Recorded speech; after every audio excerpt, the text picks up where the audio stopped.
रे हम धनी ठारिया केली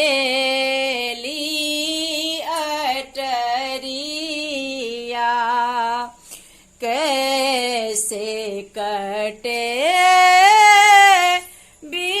बिरहिनी रतिया हे हम धनी ठारिया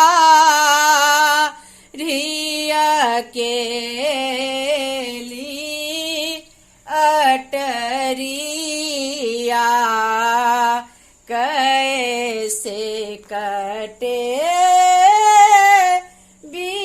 बिरहिनी रतिया हे